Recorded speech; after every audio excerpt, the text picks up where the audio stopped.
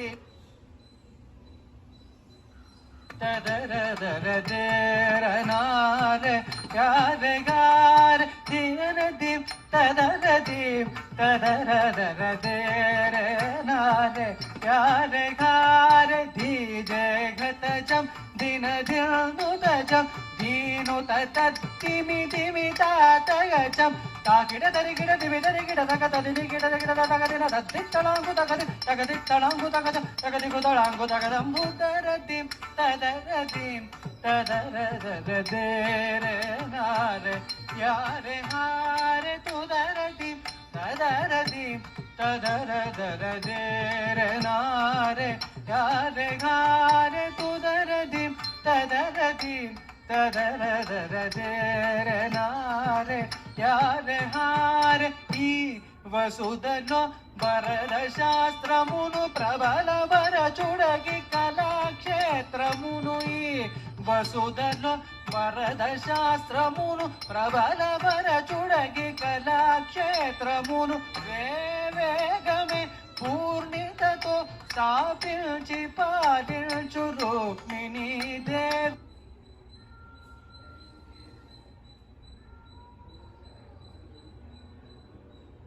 వేగమే పూర్ణితతో స్థాపించి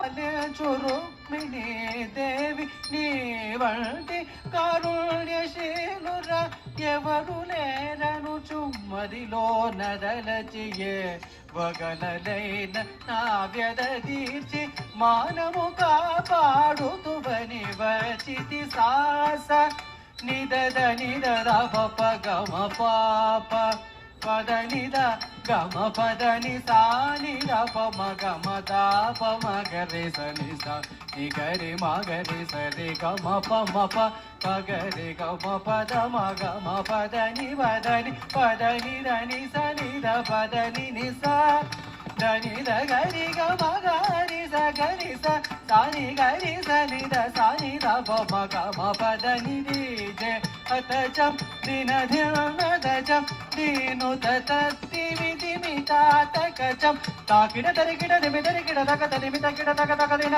తత్తళంగు తగజం తక తత్తళంగు తగజం తక దిగుదళంగు తగజం తుదరది తదరది తదరదరదేరే నారే యారే ఘారే తుదరది తదరది తదరదరదేరే నారే యారే ఘారే తుదరది తదరది తదరదరదేరే నారే యారే ఘారే తు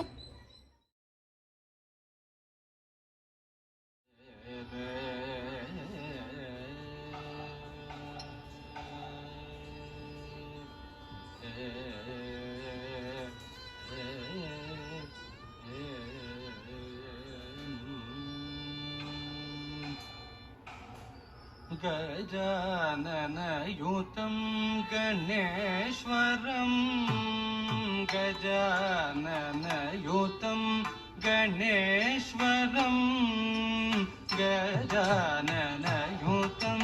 गणेश्वरं गजाननयुतं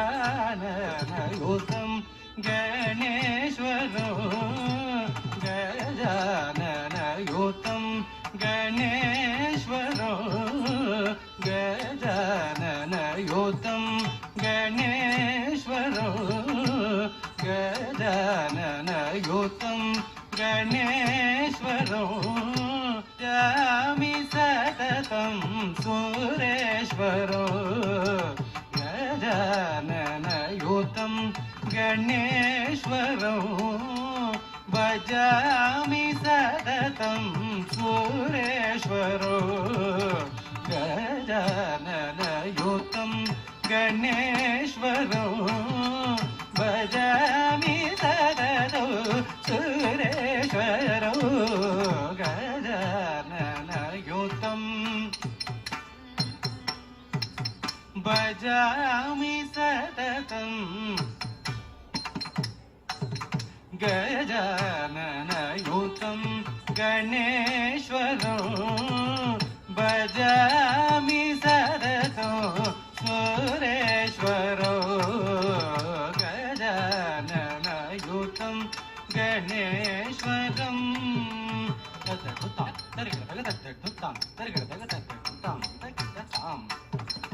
अजेन्द्र पूजित विघ्नेश्वरो अजेन्द्र पूजित विघ्नेश्वरो गणादिसंनुत पद पद्मकरं गणादिसंनुत पद पद्मकरं कुञ्जरवञ्जर चतुरधरकरम् कुञ्जरवञ्जर चतुरधरकरम्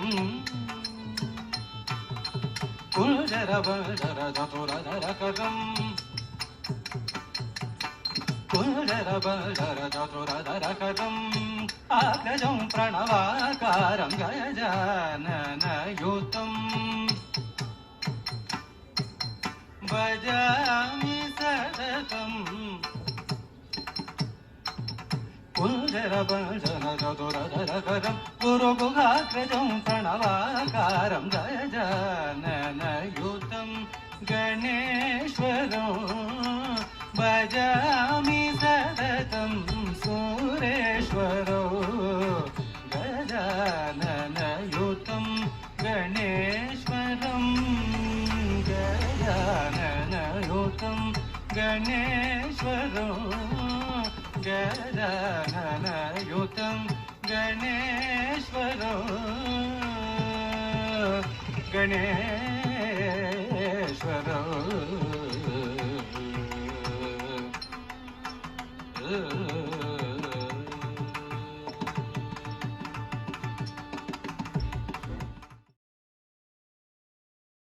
Work of love and imagination that we have titled the Shakespearean Lovers. Before the performance, I would like to share with you a few ideas that went into this performance. As you will see in the next few minutes, this is a combination of Indian classical dance, Bharatanatyam, with lines from Shakespeare's most beloved characters. There is a theory in the book that informs all of us who are students of dance. Our text is known as the Natya Shastra. It was composed sometime between the 5th and the 2nd century, 5th century to the 2nd to the 5th centuries. And its authorship is widely unknown, but it is a treatise that contains instructions to those who engage in performing arts. And it is from this treatise that I drew a theory called the theory of rasa. Rasa is another word for mood or emotion. And the basic foundation, the basic idea behind the theory of rasa is that each of us is composed of a dominant mood or emotion. And while all of us exhibit a variety of moods and emotions, some of us are predominantly coy or flirtatious. Some of us are predominantly stoic, unmoved, heroic, whereas some of us are given to jeering. We are sarcastic. We make fun of others. And this is the theory of rasa. And I found it interesting because there are characters in Shakespeare that at different points in the sequence of the story, the plays, exhibit characteristics that typify one of these emotions. And that is sort of the imperfect logic that has gone into selecting these characters. Some of you may have received the concept note, which will tell you about the juxtaposition of each of the rasas and the character that they go with. I have with me an extraordinarily talented team of performers, of artists, who are drawn from our own student and faculty community here at the Jindal Global University, and one person who is a delegate at today's conference. I would like to introduce my team, without whom this performance give them a big hand and to also forgive any errors that we may make while performing. We haven't had too much time to rehearse this piece. In doing theatre, we have Nisha Nair.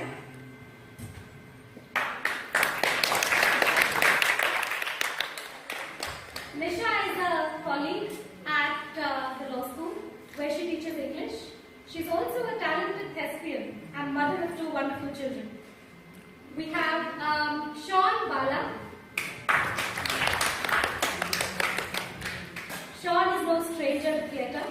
He has been performing for many years and has in his own right directed successfully several plays over the last 2 decades, of which I don't know much, but we are very delighted to have him with us. And the last actor, but certainly not the least, is Niladri. Niladri has asked me to introduce him as someone who acts, someone who teaches, because he cannot act. Of course, that's not true. He's being very self-effacing. He's a noted thespian and he teaches theatre and literature in Calcutta.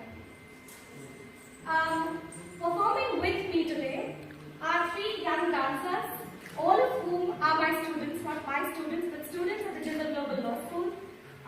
They are Riddhi,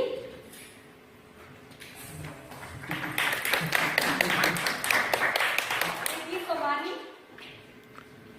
this is Eksha Kashyap, and Kartika Anandaraman. Riddhi has studied dance in Rajasthan, in the city Kota, and has done her arangetram there.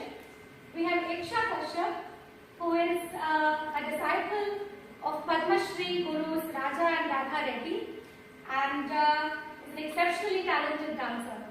And finally, we have Kartika Anandaraman, who needs no introduction because she is already well known in the Delhi circles. She is a disciple of Guru Srimati Bhavani Anandaraman from Bhavani Prasannalaya, and we are delighted to have Kartika with us. Accompanying us, without whom this piece wouldn't come together, is Anish Krishnan on the mridanga. Anish wears many hats. He's a young entrepreneur. He works with the Jindal Center for Entrepreneurship. He's also extremely talented on the mridanga, and he's a final year law student. We have Dhruv Mukherjee, also a multifaceted talent, only in the first year at law school, and one of our youngest members of the entire team. Dhruv will be playing the keyboard this evening. And we have Nandita Kaushal, who will be handling music. Without further ado, ladies and gentlemen, I give you the Shakespearean Navarasa.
मध्यम यशस्यं च शोपदेशं शशग्रः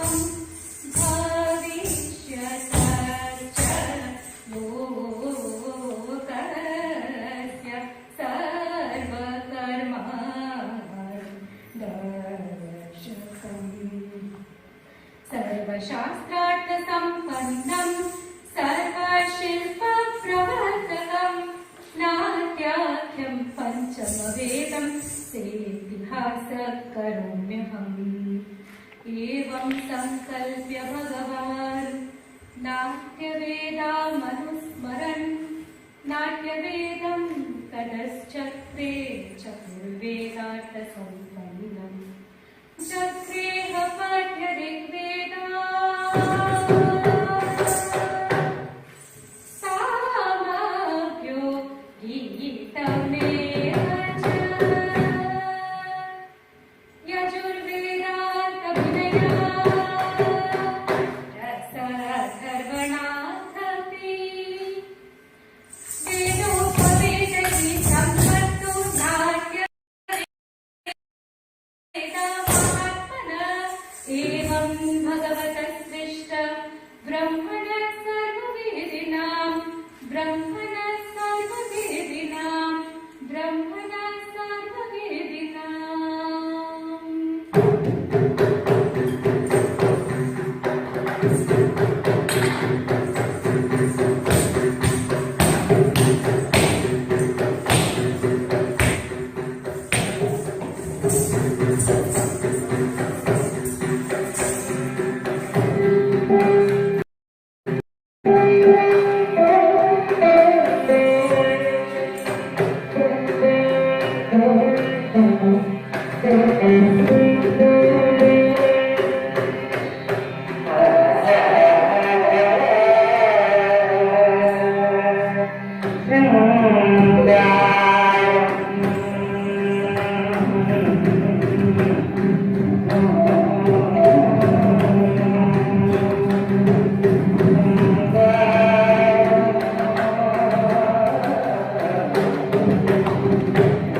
Yonder window breaks. It is the east, and Juliet is the sun. Arise, fair sun, and kill the envious moon, for she is sick and pale with grief that thou art more fair than she. Be not her maid, since she is envious. Her vestal livery is but sick and green, and none but fools do wear it. Cast it off. There she is. She is my lady. It is my love. If only she knew she were. She speaks, yet says nothing. Her eye discourses. I will answer. I am too bold. It's not to me she speaks. Two of the fairest stars in all the heavens have some business to entreat her eyes, to twinkle in their spheres till they return. What if her eyes were there, they in her head? The brightness of her cheek would shame those stars as daylight doth a lamp. Her eyes in heaven would throw the airy region stream so bright that birds would sing and think it were not night. Oh, how she leans her hand cheek upon her hand. Oh, that I were a glove on that hand, that I might touch that cheek. My ears have not yet 100 words of that tongue. Yet I know. Art thou a Roman and a Montague? Neither, fair saint. If either be this like, lady, by yonder blessed moon, I swear that thou art more lovely than... Oh, swear not by the moon, the inconstant moon, that monthly changes in its circle off, lest thy love shall prove likewise wearied. What shall I swear by? Do not swear at all, or if thou wilt, swear by thy gracious self, which is the God of my idolatry, and I shall be.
Cowards die many times before their death. The valiant taste of death but once. Of all the wonders I have seen, it seems to me most strange that men should fear. Seeing that death, the natural end, will come when it will come.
blow winds and crack your cheeks. Rage blow. You cataracts and hurricanes spout till you have drenched our steeples, drowned the cocks. You sulphurous and thought-executing fires, vaunt couriers cleaving thunderbolts, singe thine white head. And thou, all-shaking thunder, smite flat the thick rotundity of the world, crack nature's molds in German skill at once, and make ingrateful mind.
Angels and ministers of grace defend us.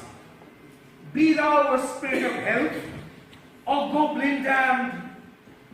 Bring with thee airs from heaven, or blasts from hell. Be thy intents wicked, or charitable. Thou comest in such a questionable shade that I will speak to thee. I'll call thee Hamlet, King, Father, Royal Dane. Oh, answer me!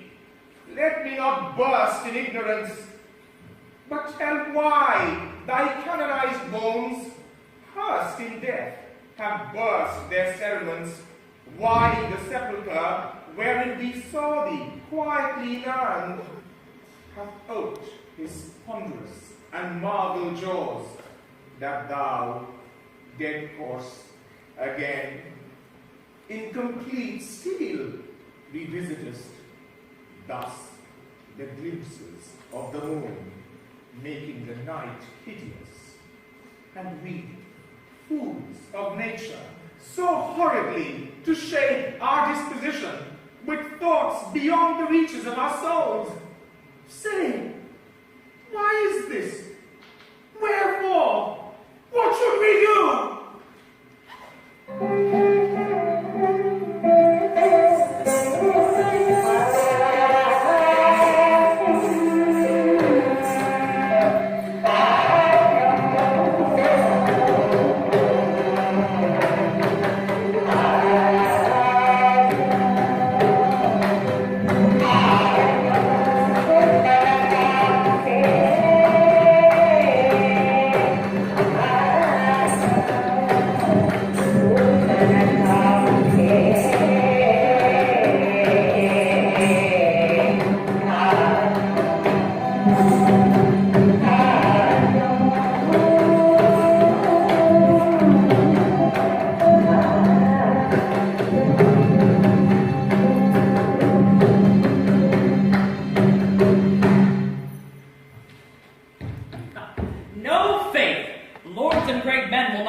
thou borest thy ass upon thy back o'er the dirt.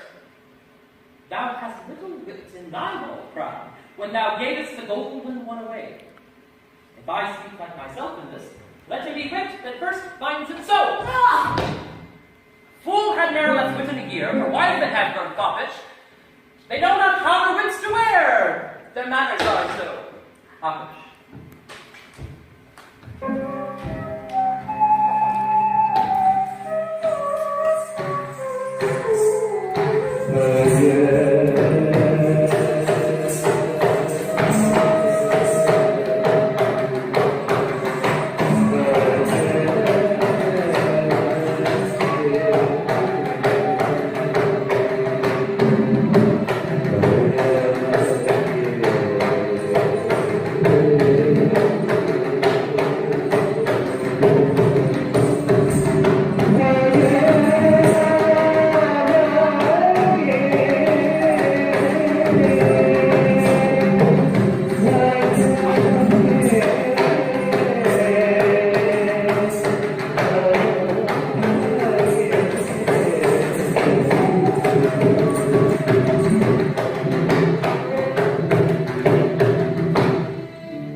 Is this a dagger which I see before me?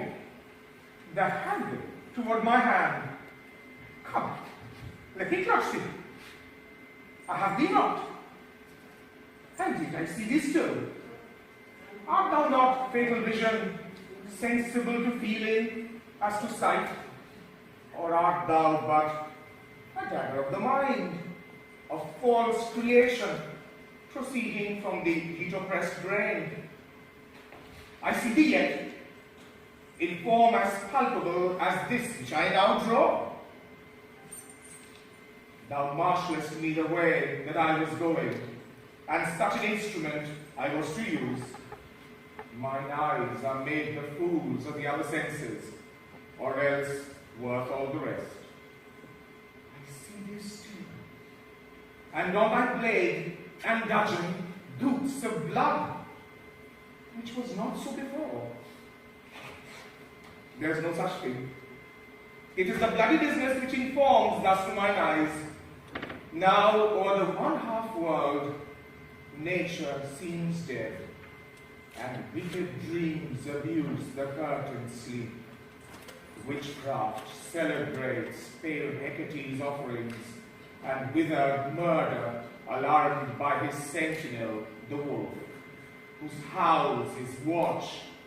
Thus, with his stealthy pace, with Tarquin's ravishing strides, towards his design, moves like a ghost. Thou sure and firm set earth, hear not my steps, which way they walk, for fear thy very stones pray to wear my whereabout, and take the present horror from the time, which now suits with it.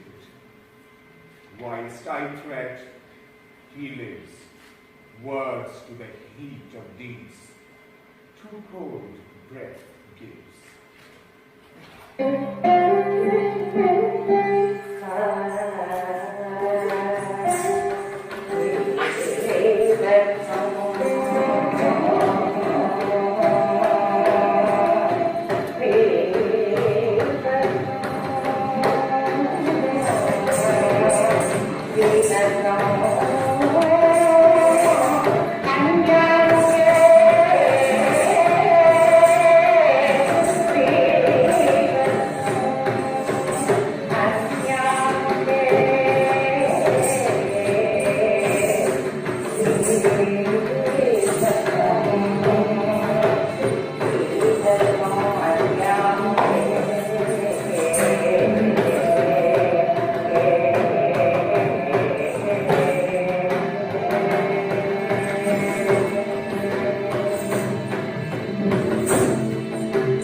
Now is the winter of our discontent made glorious summer by the son of York.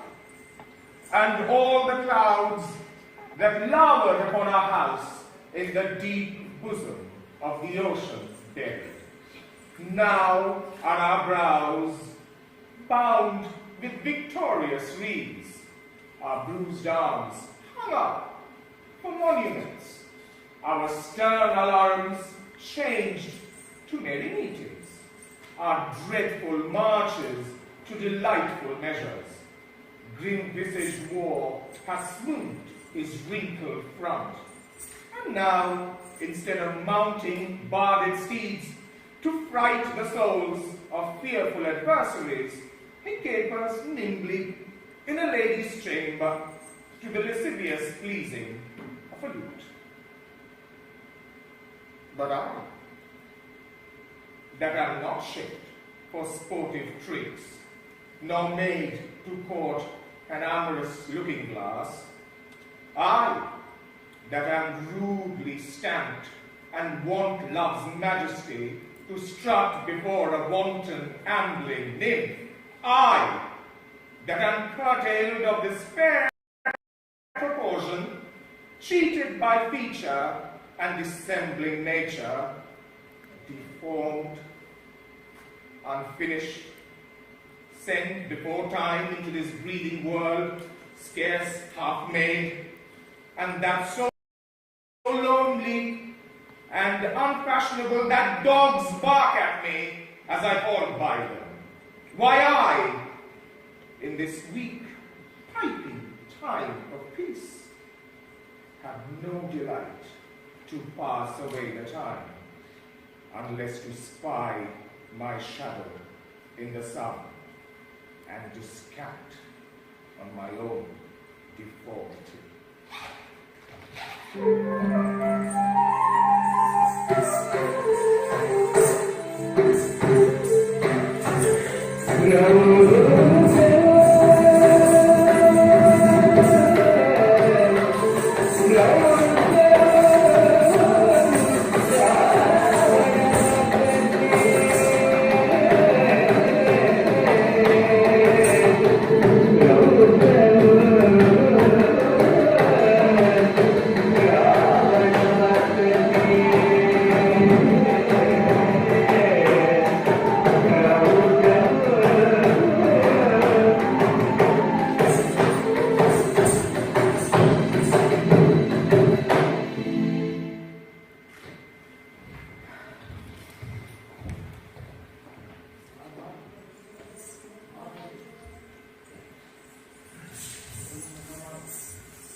Why, what art thou?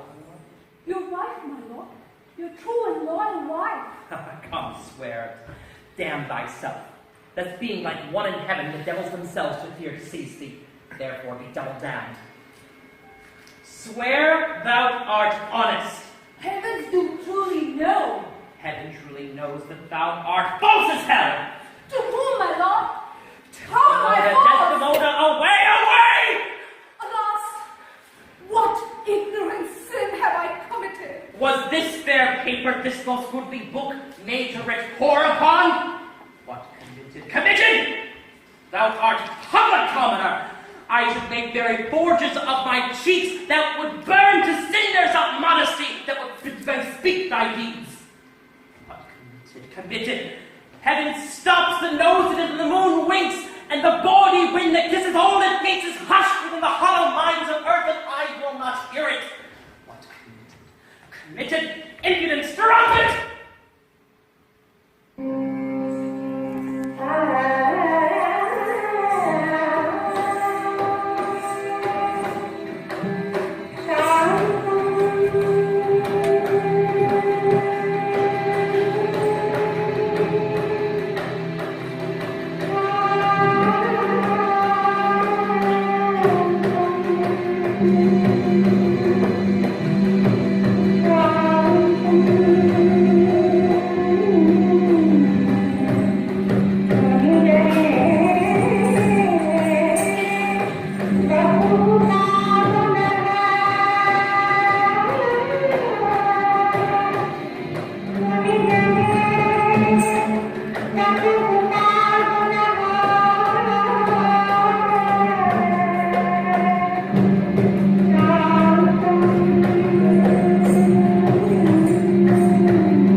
do die before thee.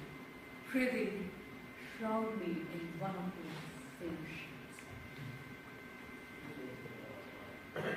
The poor soul sat sighing by the sycamore tree. Sing willow, willow, willow.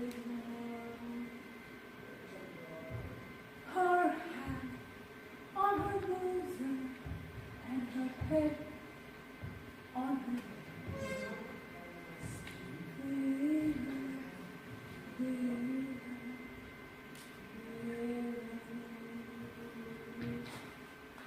আগুনে পরশমণি ছোঁয়াও প্রাণে, এই জীবন পূর্ণ করো, এই জীবন পূর্ণ করো, এই জীবন পূর্ণ করো, এই জীবন পূর্ণ করো, দহন দানে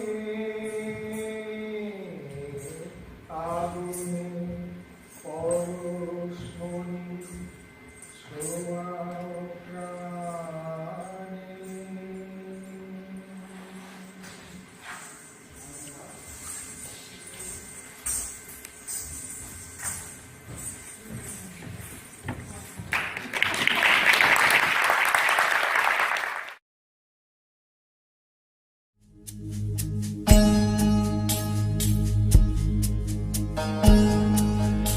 एक घड़ी और ठहर के जा, बाकी है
The green tick has not arrived yet beside his name. Just say, yeah. Greetings, welcome everyone.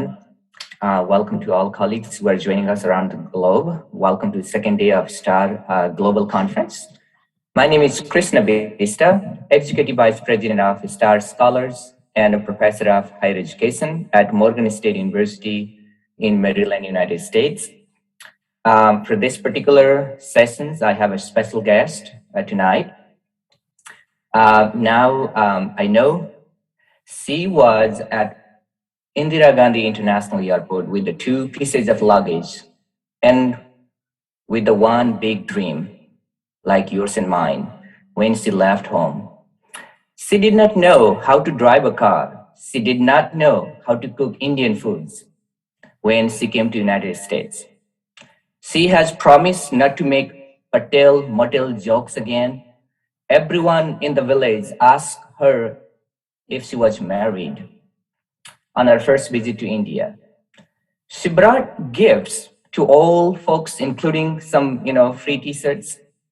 And now I know her best classmate was Sheila Bajpai. And she changed her last name to Sheila Kumar after her marriage with Kailash Kumar. And she was upset with the name change. But all that was happened a long, long, long time ago. And today, the same person with the 2 pieces of luggage and a dream has become an expert of international higher education. And her work has touched the life of millions of students and scholars around the globe. And she's my best friend too. Please join me welcoming Dr. Rajika Bhandari, the author of recent best-selling book, America Calling, Our Foreign Students in a Country of Possibility. The book is so lovely. When you touch, you feel it, the story. Dr. Bhandari, welcome. Welcome to Star Scholars Network. I would like to request you to begin with your short remarks or maybe about your book for a few minutes or second. Thank you so much, Krishna, for that wonderful and warm and very personal welcome, and for picking out those aspects from the book. I really appreciate it. And also a huge congratulations to you on how well the conference is going this year. And it's really incredible to see what has been accomplished, and a huge congratulations to everyone and for having me here today. It's a real honor. Maybe I'll just talk a little bit about the genesis of the book. And the book really comes out of, as Krishna just mentioned, it's very much a personal story of my own journey as an international student from India to the US. But it is also, as I describe it, a very strong argument and a data-driven, research-driven argument for why international students matter, not just to the countries that they go to, but also the countries they leave. And so the book tries to tackle both of those pieces. And in the past 4 to 6 months, I've often been asked the question that, why did I write this book? Because it is quite different from all of my other writings, research and professional writings, as Krishna knows, as some of you may know.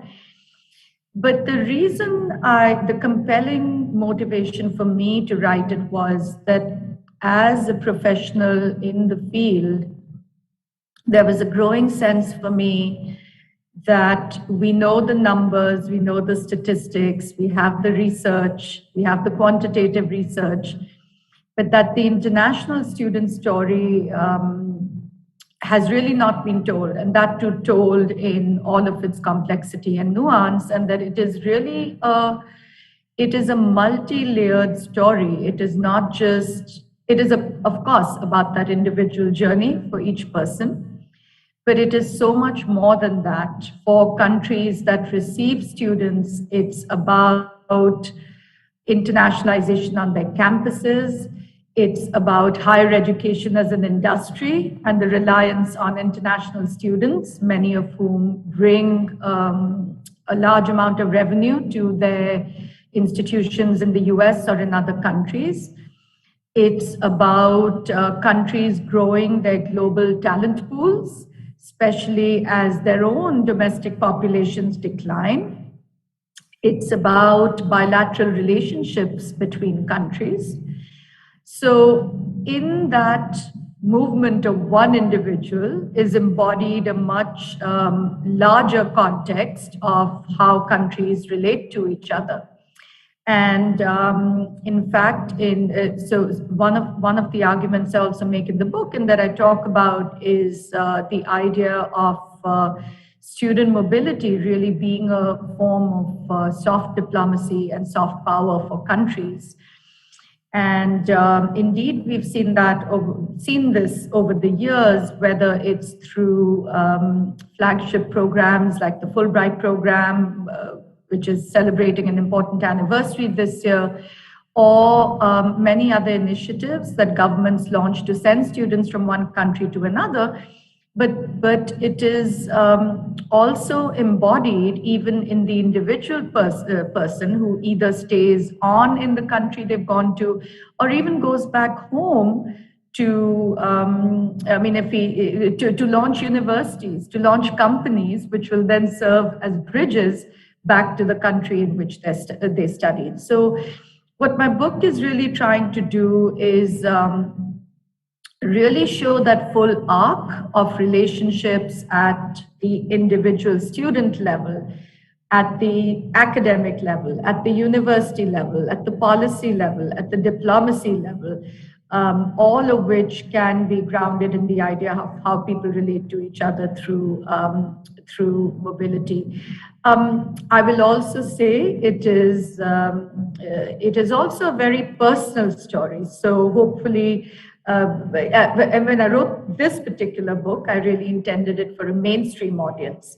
And I'll just say a word about that, I really feel that despite how large our sector is becoming, we still remain a niche area. And outside our work, the value of what we do, the value of international students, the value of international higher education is really not fully understood by the societies that we live in. So that was the other reason I wrote the book, and why I wrote it the way that I did, for it to really be for a more mainstream audience, so that I could get the message out to a broader audience about the importance of international students to different societies.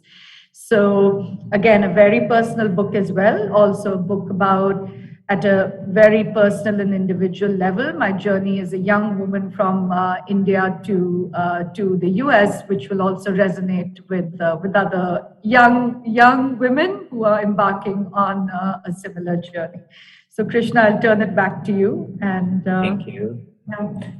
Thank you very much. And the book is available in all major bookstores, including the virtual online, and many of our colleagues who are listening virtually on YouTube, Facebook, and other channels. I can see many of you are already on YouTube sending the questions. Please post your questions. I'm also watching the YouTube live streaming there to catch up to some questions, and our technical team will be giving us. So in the US, the book is available, including Walmart, Amazon, and any other major bookstores, Barnes and Nobles, anywhere. So you can see the link there. I will be asking more the stories and instances from the book itself. So let me begin asking these questions to Dr. Bhandari. How is your driving today? I am happy to say that I consider myself a fairly good driver. So yes, thank you for that. Yeah. I think this is a big lesson for many of us who leave the country to pursue our study in the US or any part of the globe, even from Nepal to India, India to our neighboring, South Asian countries, anywhere we start exploring. And Dr. Bhandari has given a vivid description of her first driving. And then you have connected the people between here and there. Here and there could be the home you grew up or the home that you are working now. In the context of book, it was the US versus India. Today, when you drive around your neighborhood places, what else reminds you of the people here and there, or even window shopping? That's a really good question. I think for me now, I am very much part of the fabric of Indian Americans in the US and the very large immigrant community from India, from South Asia in the US. here in Indian Americans are now one of the fastest growing minority groups, and I think in just the past few years, their presence has really been amplified due to a number of reasons. And certainly, I think the community has really embraced and its sort of visibility has been elevated because our vice president is also partly of course, Indian heritage. So for me, when I look around, I'm very much part of that community. I do tackle these threads in the book as well, where when you arrive in another country and you're coming from a certain country in a certain society, and you see an immigrant diaspora around you from that country, how do you begin to relate to them, and how do you find your feet even within that community, especially if you become an immigrant? And how do you really address all of those issues? Because there are, even though we may all originally be from the same area or the same land, there are significant differences in life experiences, perceptions of different groups, etc. So, so that's what I would say. Thank you. Thank you. This is very important, even when I read the story, because the way I grew up, not long time ago, female drivers or driving, any cars or vehicles by female was kind of not easily acceptable in Nepalese society, the way I see. And when we leave the borders, when we cross the borders, our stories get slightly different. And I see Professor Gawali, who is an international student in India, and then Samuel, another scholar from South Africa, are watching us, and many others on the YouTubes and other places. And they have a question there. I will be taking it in a minute. Go ahead. Yes, one thing I wanted to add, since we're talking a lot about the driving analogy and metaphor, a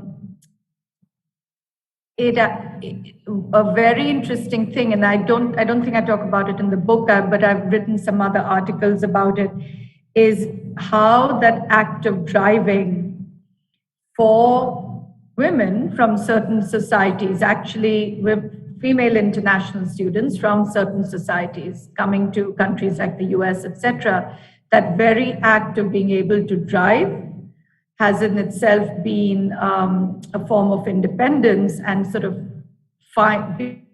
feeling more emancipated as part of that international student experience. And I wrote a piece earlier this year on International Women's Day that actually talks about how the large Saudi scholarship program that ran for many years, where many, many young Saudi women came to the US, when they were asked about the impacts, one of the profound impacts on them was just feeling the freedom of being able to drive. So I just, since you were using that metaphor, I did want to share that.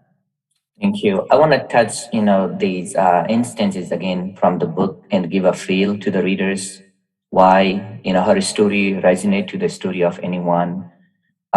Yes, your early driving lesson with the Bikram, the crash before stopping by the night in the motel in Lexington, that reminds the first driving lesson of all international students, no matter where you are. And Dr. Bhandari's story is the story of all of us. And you have given very authentic, emotional, personal touching the life of million immigrants.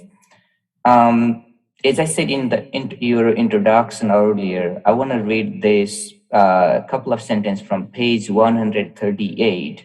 It says, "To understand the contradiction of my country, its dirty secrets, its racism, its sexism, I had to leave home, which all allowed me both to learn about unfamiliar and to look at the familiar with a fresh perspective.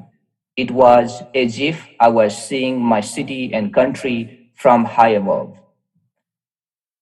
And you have given such a nice description, the vivid scenarios, and you have drawn a conclusion, posing questions to the readers. So should we leave the country to understand ourselves and our people? What do you think, Dr. Bhandari? Yeah, no, and thank you for reading that portion. And I think that the act of leaving or going abroad for a period of time, especially as a student, it's not just about an education and learning about your destination, but it's also equally relearning and an education about the home that you've left behind.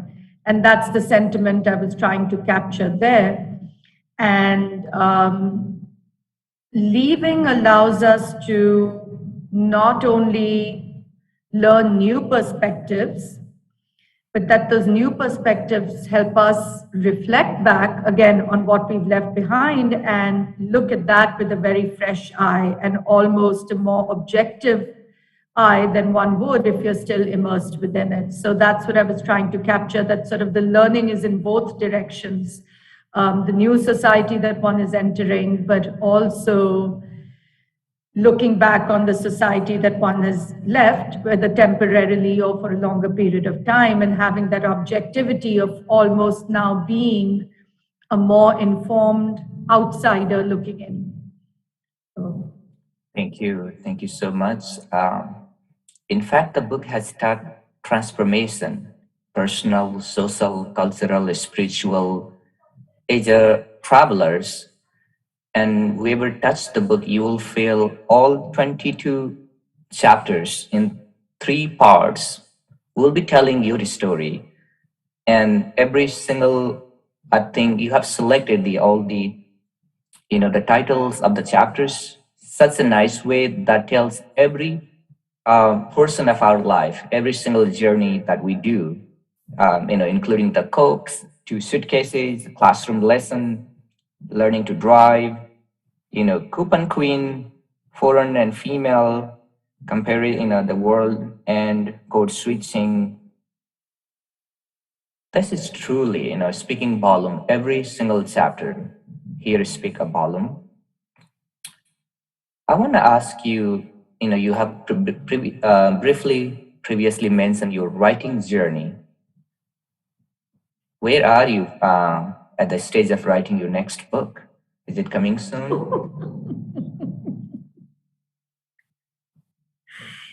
So the honest truth is I'm just barely drawing a breath after having put this one out in the world 2.5 months ago.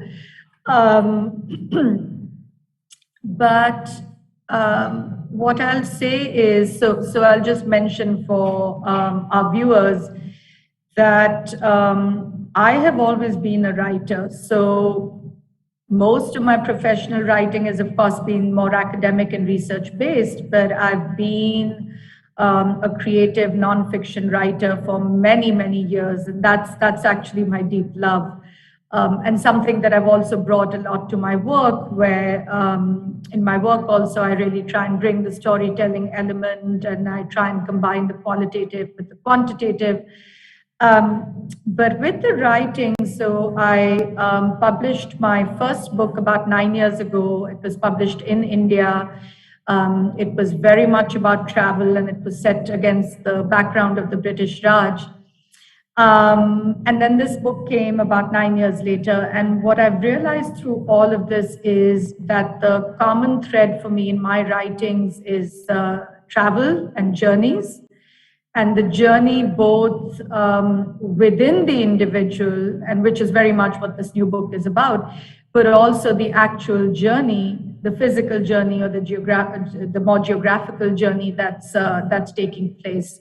So I haven't yet started that third book, Krishna. I have some ideas, but what I can say is that I'm likely to stick within this broader frame of thinking about journeys. I'm very interested in the immigrant experience in its different forms. So a large part of this book is about immigration and that immigrant experience.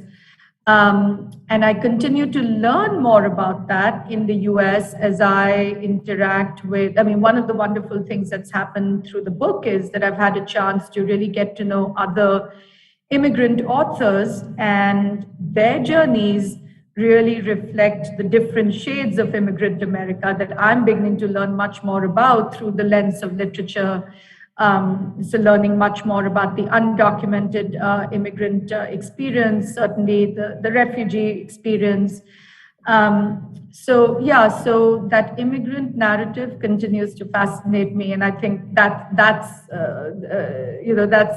I think a lot about cultural issues also. So I'll say that I write a regular newsletter that gets at these issues, which I sort of describe as the nexus of education, culture, and immigration. So I think a lot of my future writing will continue to be around that.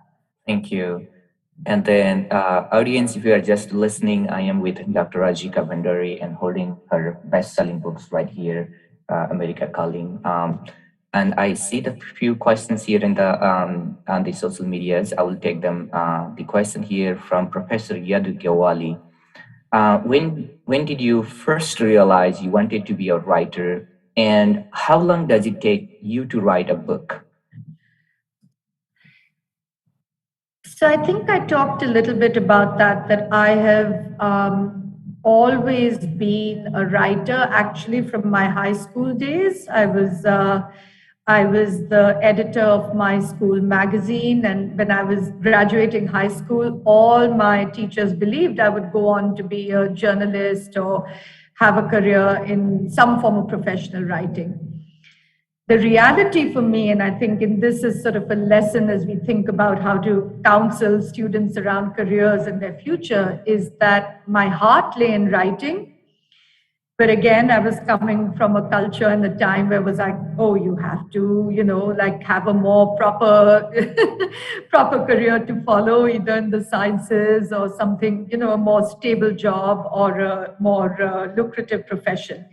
So I actually never pursued writing professionally. And then a funny thing happened that as I began to be trained as a social scientist, I did all of my graduate degrees in psychology. My whole attention shifted to a more research and academic style of writing, which, to be quite honest, killed all of my creativity.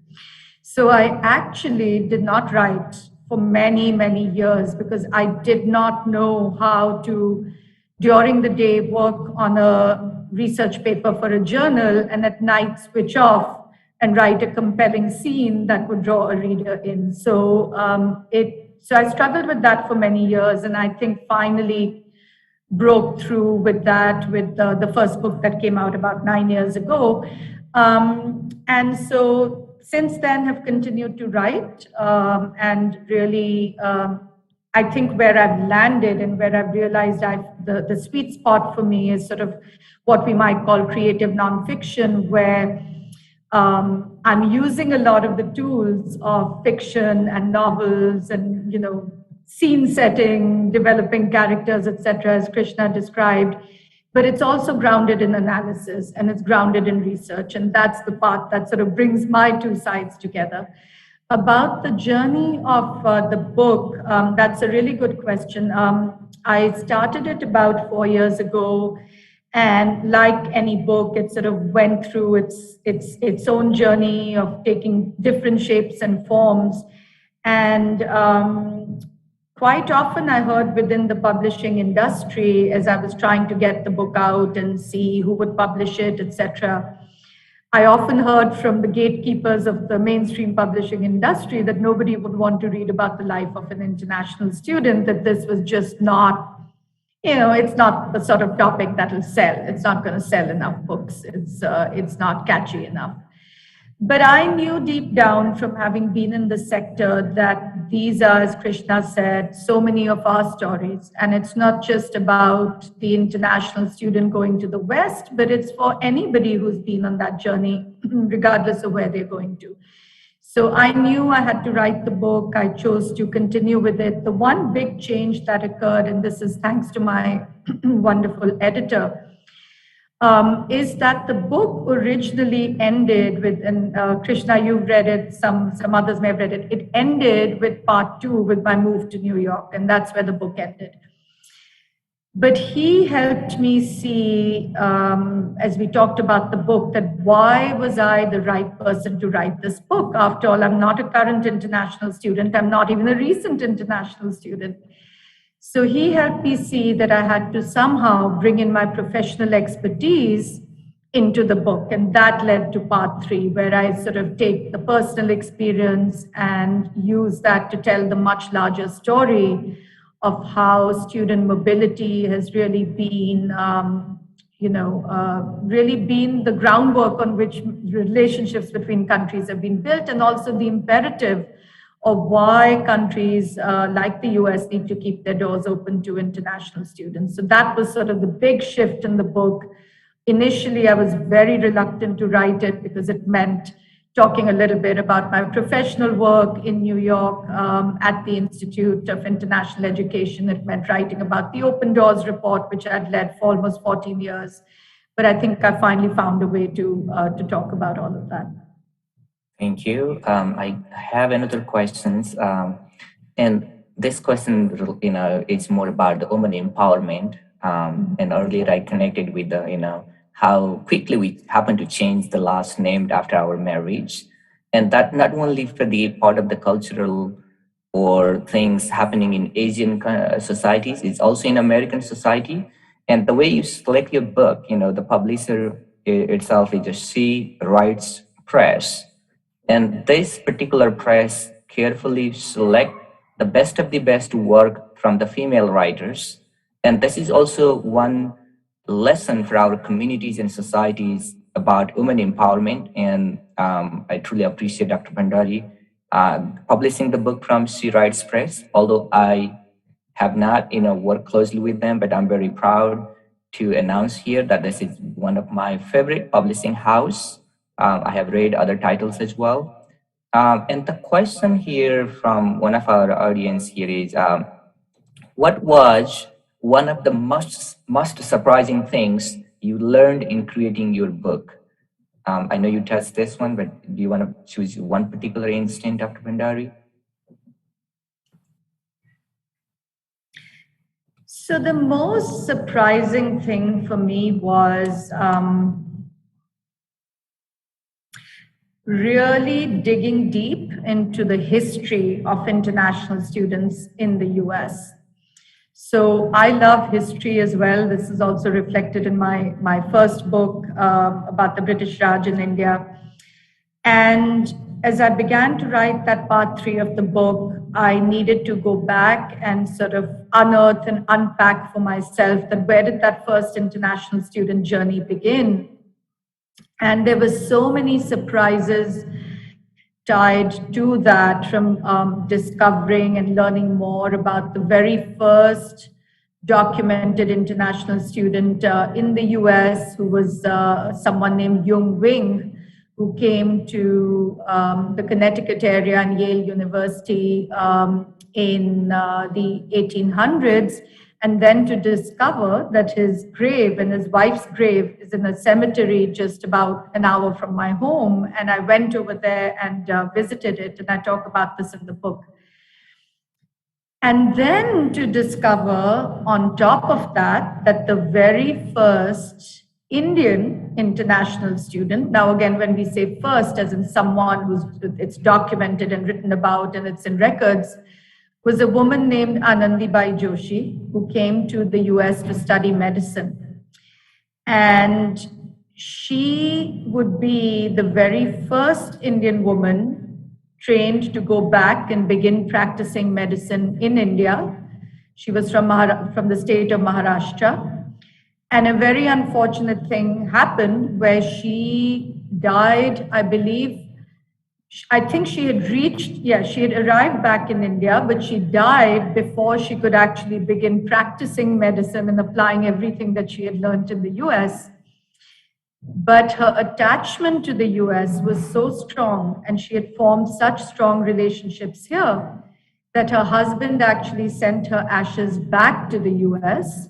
And I discovered that they are buried in another cemetery that is also only about an hour from where I live.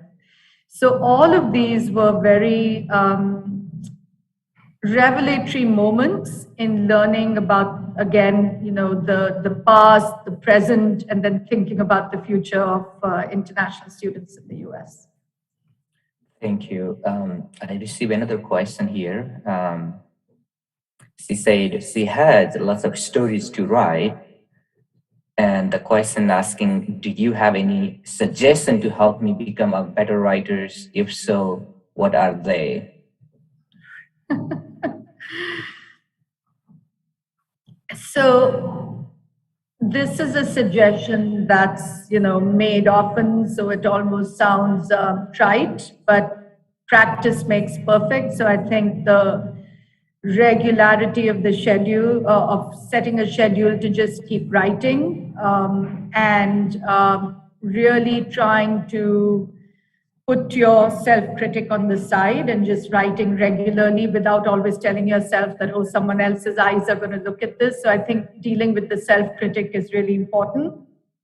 That being said, I'll be the first one to admit that, I think it's a dream and a false dream to say to people, well, you should be setting aside time, 2 hours every day to write and all that, because very few people have that luxury. My own book was just written, and I say this in the acknowledgements, it was written between snatches of time and soccer games and sitting in the car and flights on business, business flights, etc. So that is something I continue to struggle with, but I think the more we can just continue to write, we will hone our practice. So that's one thing I would say. The other I would say is, well, 2 more things. One, if you can find a supportive group of other writers, so kind of developing your own sort of writing workshop, or a group of writers with whom you're able to share drafts and share information in sort of a safe and non-judgmental environment, and you're also able to see how others are tackling what they're writing about. The third piece I'll say, and this is really critical, if you're interested in making a transition from being a writer to an author, you have to educate yourself about the publishing industry and about marketing and publicity. And I will just say that that's been such a big learning experience for me this year, because when my first book came out 9 years ago, it was 9 years ago, and we weren't so crazily immersed in social media as we are today. And I didn't know anything about mainstream publishing at that time. My publisher put the book out in India. They did a fabulous job with the publicity. The book was widely covered in the Indian press, etc. I didn't know a thing, and I didn't do a thing. 9 years later, it's a very, very different situation for authors. So you could have a publisher and a publicist and everyone backing you, and I have all of those. But authors need to do a lot on their own. They need to do a lot on their own. Having said that, I'll just conclude by saying you also have to make choices, because there are a lot of pressures these days about, oh, you have to be on Twitter. Of course you have to be on Instagram. How can you not be on Instagram? Then there's Clubhouse, and now there's this, and now there's that. And how much are you going to do? So I think you have to really, really also make choices about what works for you, what's palatable to you, what do you enjoy. For me, what I've discovered is social media-wise, some of you will know I'm most active on LinkedIn. That's my platform of choice. And where I've chosen to focus my energies is actually my newsletter. And I know some of you receive it, and I receive good feedback on it, because I take a lot of time and effort to put that together. So it really, you have to see what works for you.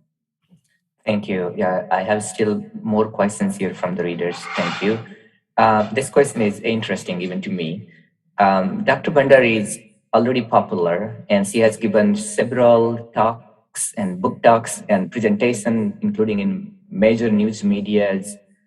So you are more popular. The question is also, what do you hear from your readers? What kind of things do they say you? Do they send you letters, cards? What is happening? Oh, wow.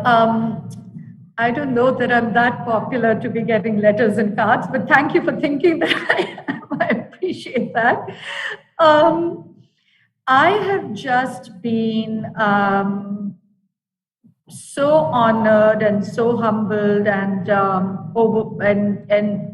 and deeply touched by the feedback that I'm getting in response to the book. And I think that the feedback is on a couple of different levels. I'm hearing from a lot of people within our community of international higher education on how the book completely resonates with them. So that's been very comforting. I'm hearing, what's also very comforting is I'm hearing from American readers who are saying that the book is giving them a new perspective into, although they're learning for the first time about the lives of international students, and that it's giving them a new perspective into immigrants, the value of international students and immigrants in the US. And to me, that's the most gratifying piece, because that was one of the goals of the book.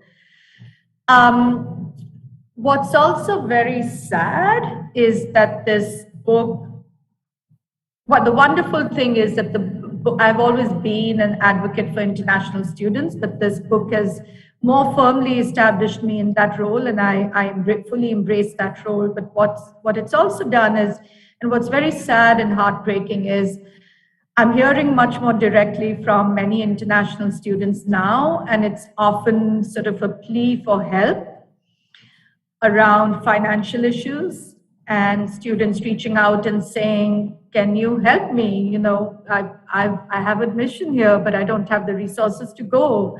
And the many other types of challenges that students face. So it's heartbreaking to witness some of that, and to now receive some of that outreach firsthand in a way that I didn't before. And I feel quite helpless. I mean, beyond kind of using and leveraging my position or where I am right now, whatever you want to call it. But I mean, beyond using my platform to sort of keep those issues front and center, beyond that, at a personal level, I feel quite helpless. So, but you know, so I think the book has reached out in different ways and touched people in different ways. Thank you. Still, I have more questions, but before I take this question, I want to read page 86 here, just a few sentences. I had observed many things in India. Most of the women who were domestic works or sold fruits and vegetables at the market or work as a migrant laborers in the cities were unable to even sign their names using an inked thumbprint instead. Motivated by these reflections, I decided to write a master's thesis about rural women in India and the type of education available to them. I wanted to find out what happened when village women were formally educated. I am going to focus on women and education in India, I announced to Anna Kelsler. But I thought you were interested in Asia, she said, looking surprised. But India is in Asia, I said. And the question here from the audience is, I'm reading this because the question was relevant. What do you think makes a good story? That's the question. So for the question, I read that instant, and which was similar to mine as well. What do you think makes a good story? That's a $1 million question.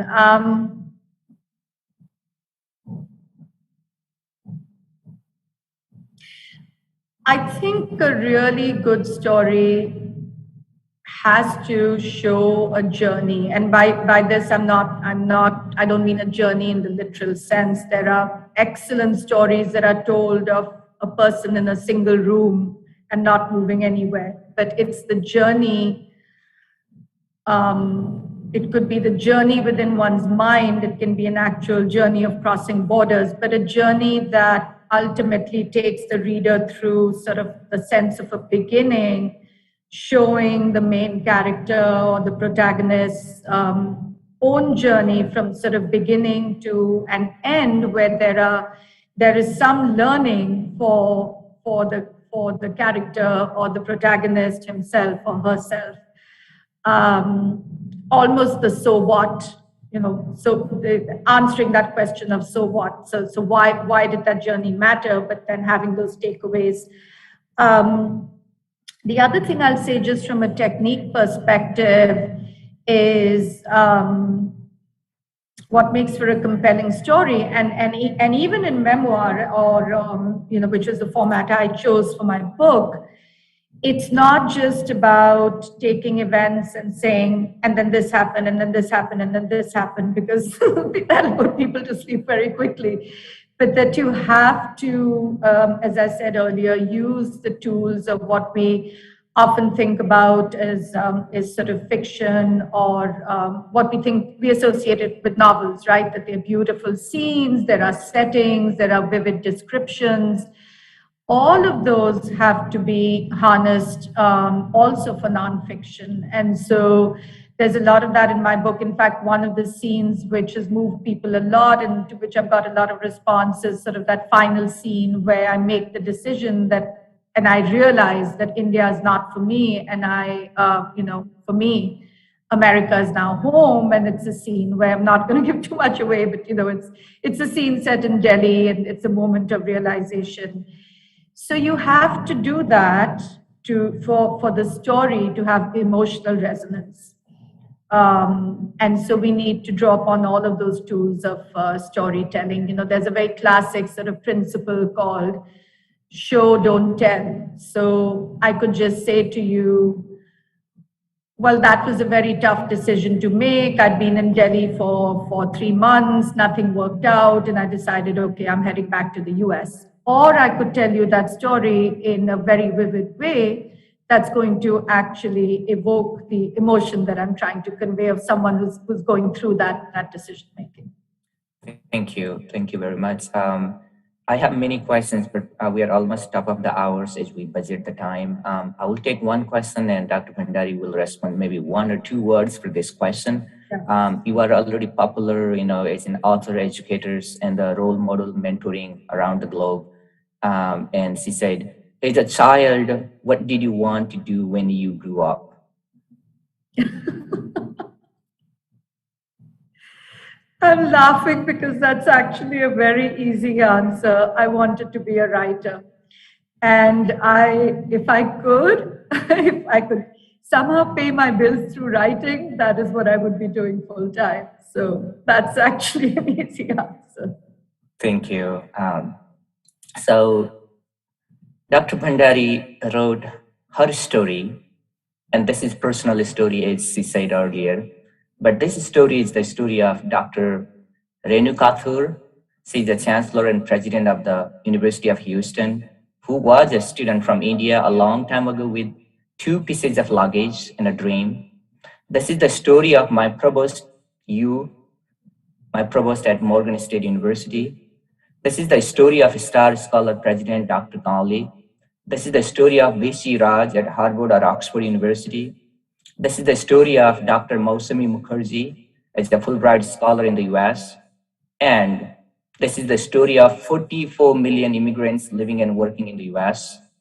All of them started their journey with 2 pieces of luggage and a dream. Dr. Bhandari's book also gave you a warning. Where you travel, whether your travel is a short or a long distance, be prepared for it. Embrace it. Be mindful with the direction of the winds. Be persistent and keep focus. Your book is a mirror. It reflects our stories, our journey along with yours. Dr. Bhandari, this is a great piece of art, and she has painted everyone's story on the canvas. Congratulations, Dr. Bhandari. In fact, my journey also started with 2 pieces of luggage and a dream, not a long time ago. So thank you, Dr. Bhandari. It's my pleasure to have you in this session. Thank you, everyone, for attending this wonderful session. Enjoy the rest of your time at the 2021 STAR Global Conference. Have a good day. Thank you so much, Krishna. Thank you so much for having me, and all the best for the rest of the conference and everything that you all do. Thank you. Thank you. Good day. Bye. Bye-bye.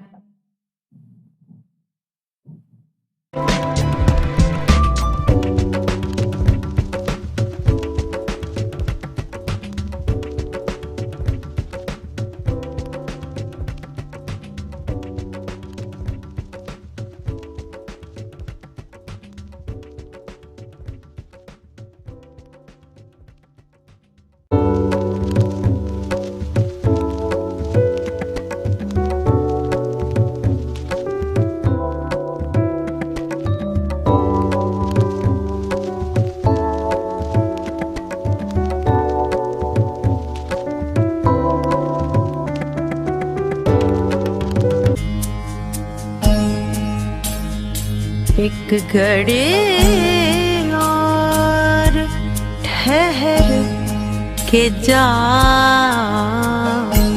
बाकी है तेरे लब पे मेरे होने का निशान बाकी है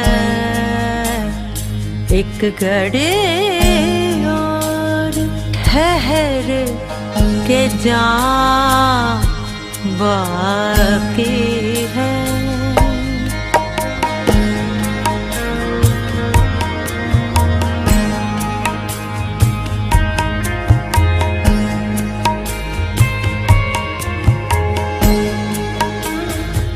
शब के चेहरे पे चढ़ा रंग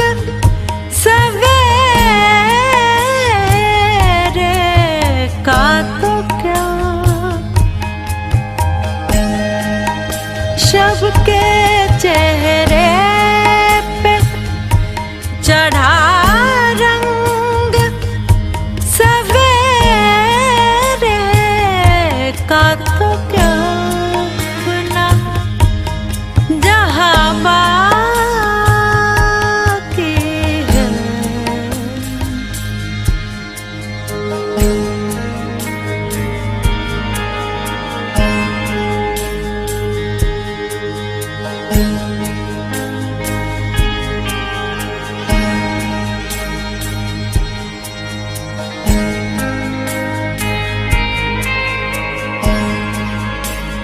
यूं बिछड़ के तू मुझसे ना सजा दे खुद को यूं बिछड़ के तू मुझसे ना सजा दे को अभी हाथों से तेरे जुर्म गुनाह बाकी है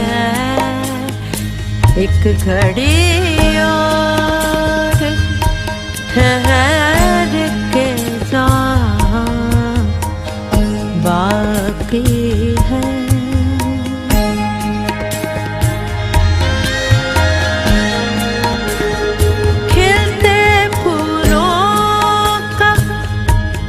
फसाना तो बस बहाना था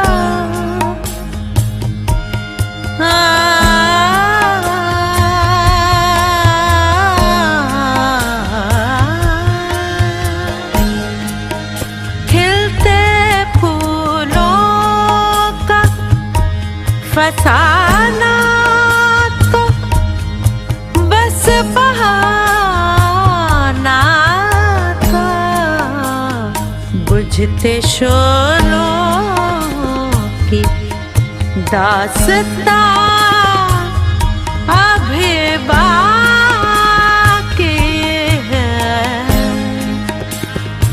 एक घड़ी और ठहर के जा बाकी है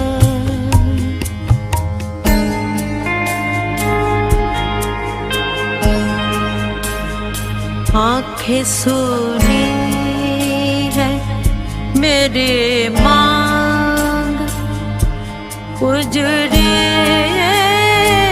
है तो क्या आंखें सुनी है मेरी मांग उजड़ी है तो क्या अभी हाथों में मेरे रंग है ना बाकी है अभी हाथों में मेरे रंग है ना बाकी है एक घड़ी और ठहर के जा बाकी है एक घड़ी और ठहर के जा बाकी